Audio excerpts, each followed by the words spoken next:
signed him off to his great grandmother, and she had control of him. That boy never, not one weekend went by that he came stay with me. That Oh, so great grandmama you heard what his come to dad my said. house as soon as we got him. Yeah, I hear. He said his mom sent him off to his great grandmother's. So Yeah. So that was mom's mother who raised him. yeah, so I mean that Ronnie Boo Moore could be his uncle or great uncle. I mean, I it's just kind of weird because I showed Hips the picture. He goes, yeah, that's his uncle, and the picture looks. I'm gonna send you the picture, and and and and, Okay. and and you see if you've seen him before. You know, he's a heavy set guy. Okay. You know, he sort of looks like Mark, but he passed away like in 2016 something. But I showed Hips the picture, and Okay. he's like, yeah, that's his uncle. But you know, Hips, sometimes Okay. Hips be lying too. I know. Let me get that part where his grandma talks.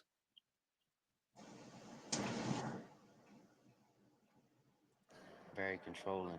I couldn't talk to nobody. Couldn't go anywhere without either him being there or something said about it. Anyway, he brought it to me. Right.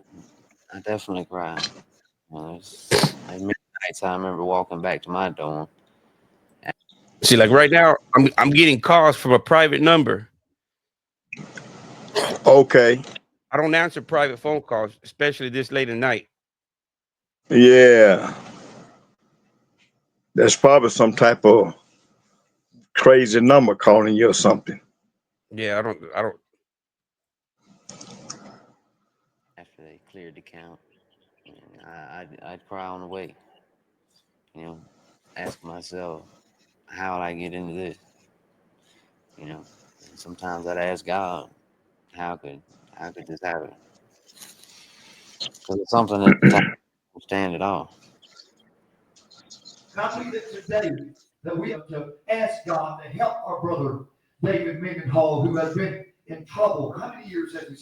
It's going on 6 years now. 6 years.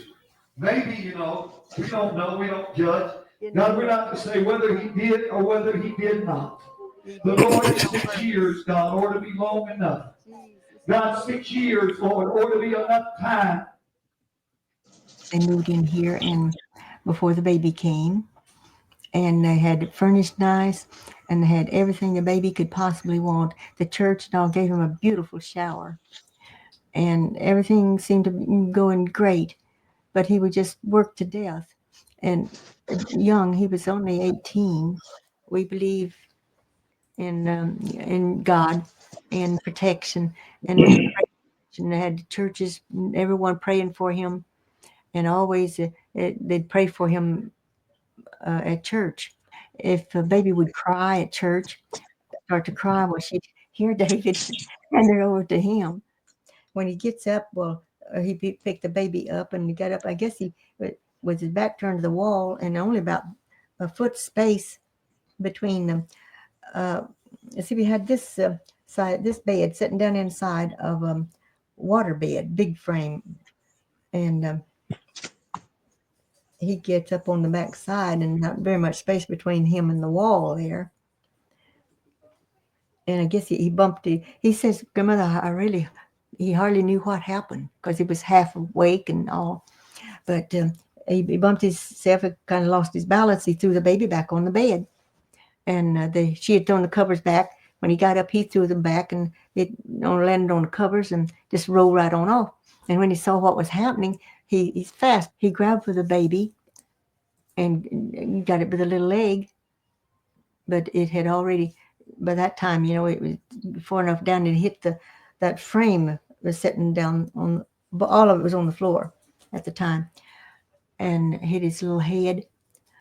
And it had such a beautiful head of dark hair, and you couldn't see anything was wrong with it. It just had a little bruise on the cheek was the only sign you could see where it was hurt.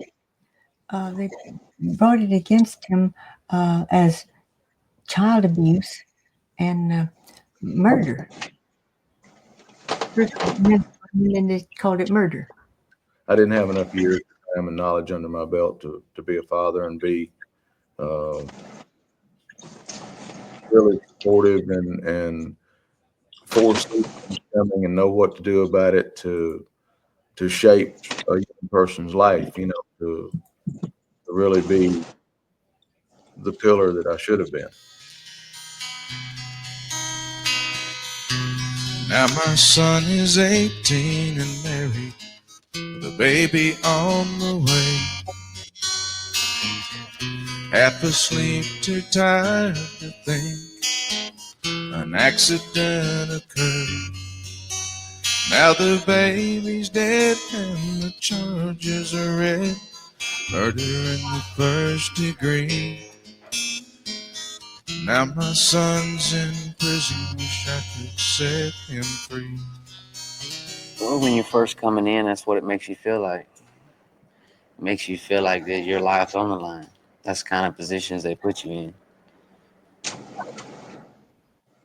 Hey, young blood. Yeah, go ahead. What's YB said? Young blood, based on how you knew Mark then, do you think he's still an active predator today?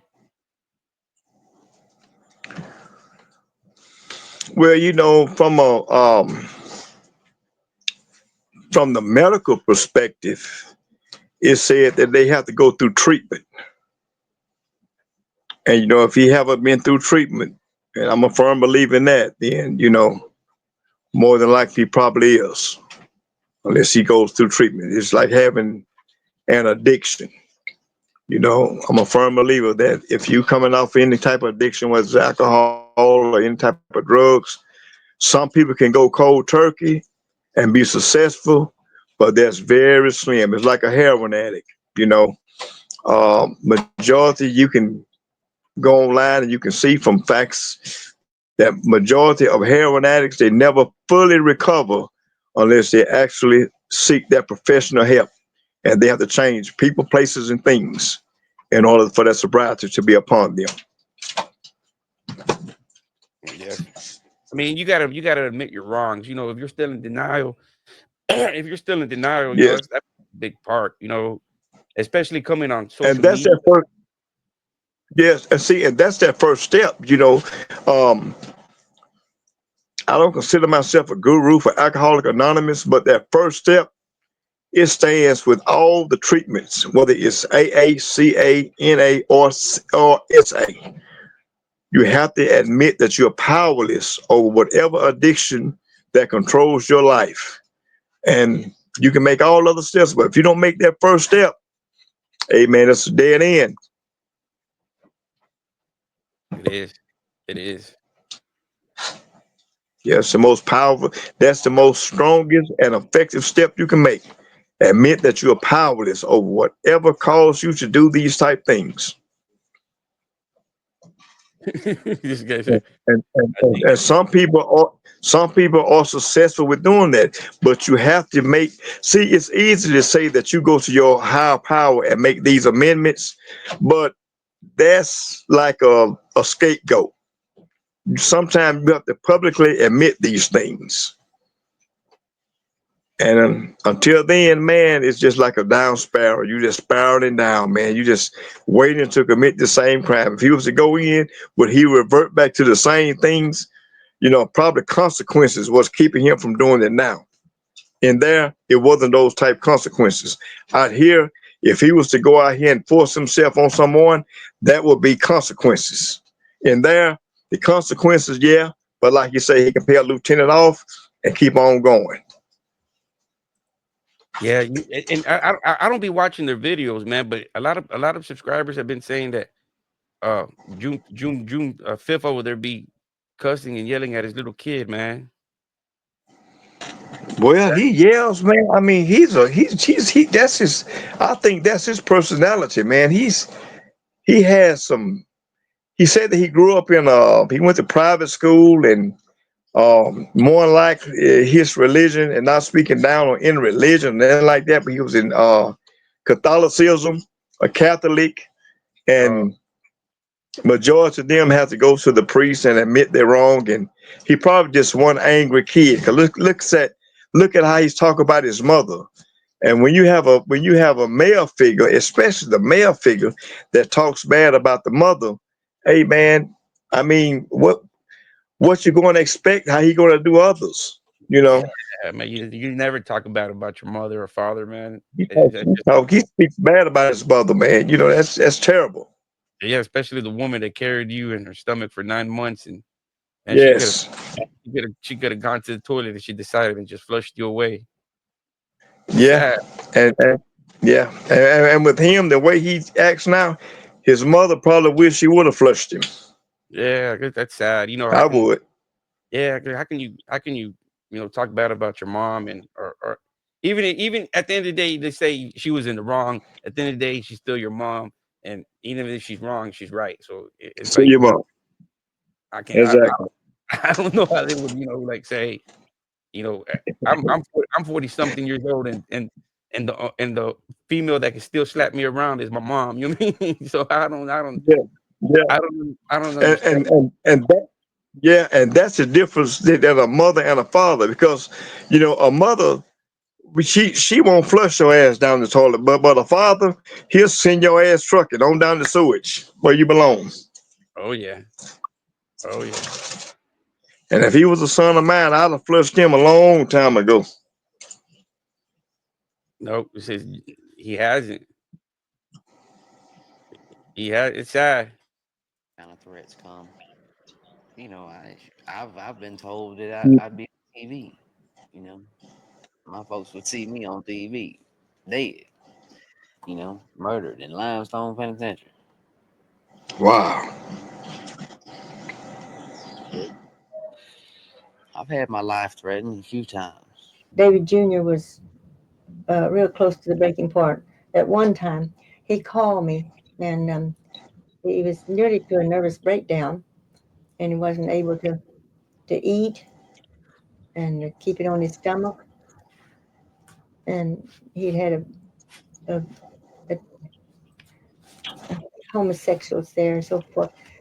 And he was afraid to go to the authorities because they had threatened him, and he didn't know what to do. So he called me, and I called a lieutenant immediately, and then moved David to a cell to himself. He didn't have a cell; he had to be out in the public with everybody.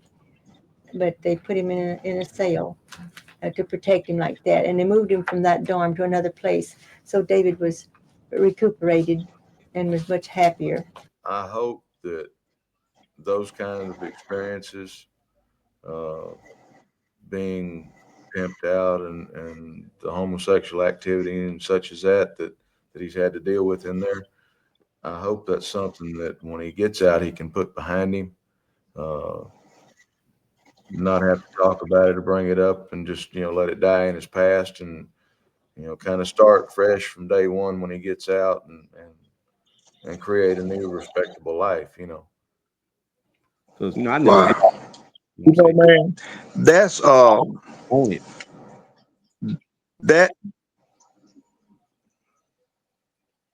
you know that that is something, man, for a father to say something had to happen to this guy at a young age, Yep. because I just can't, and not speaking bad or upon his father, nothing, but I just can't see a father speaking like that about his son coming out, because I would be terrified behind something like that if that would have happened to my son.